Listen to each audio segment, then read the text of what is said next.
Hello everyone, Nathan back here, and I just want to talk a little bit about evil because I see a lot of evil in the world, and sometimes I don't think that very many people really accept how bad evil is.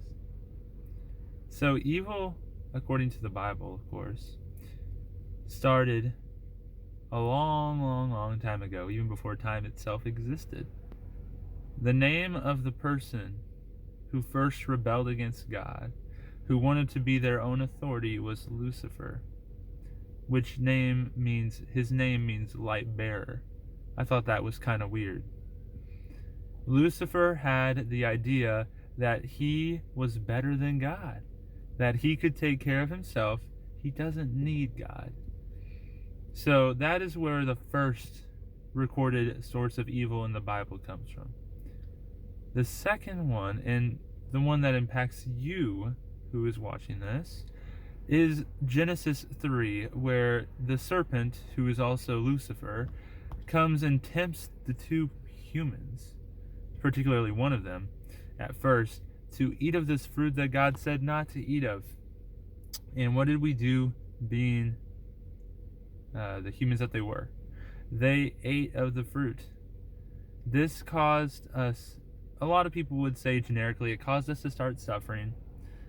It caused us to have problems in life. And it makes us bad. But I think that a lot of people do not realize the weight of their evil. Because God's standard is not a kind of good, kind of bad. God's standard is perfect. Either you're completely in God or you are completely out of God. What do I mean by that?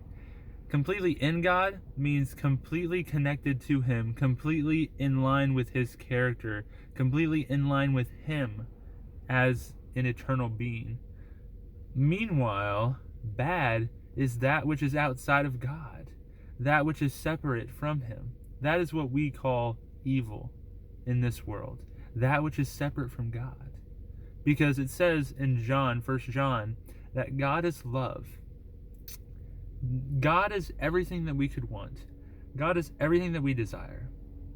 But we still chose not to follow Him. And because of that decision, we now live in a fallen world. I've heard it said like this before. An analogy of what one person's good to another is to God is like asking someone, okay, you pick up a rock, I pick up a rock. Okay, whoever hits the sun first wins. What's the problem with that? None of us are going to hit the sun, because the sun is not logically possible to be hit with a rock from a human arm. No person is strong enough, and no rock can go far enough. The truth is, no matter how close you get to the sun, you'll never hit it. And the same thing is with goodness.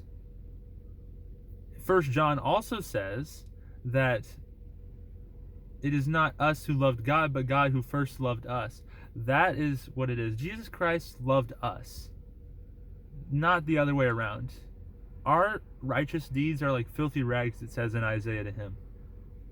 We need to understand that when Adam and Eve participated in that sin, which we all have participated in sin, they divorced God in marriage. The covenant that God made with mankind was broken. And they chose rather to be united with the ground, to cleave to the dust, as David says. It's not a good choice, and we're still living out the consequences, but there is hope in Christ.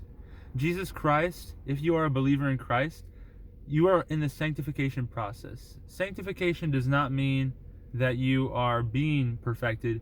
You already have been made perfect in Christ, as it says in Romans chapter 6. The truth is whether you want to be an instrument of God or an instrument of Satan in your perfection. You have been made new if you're a Christian, if you're a believer in Christ.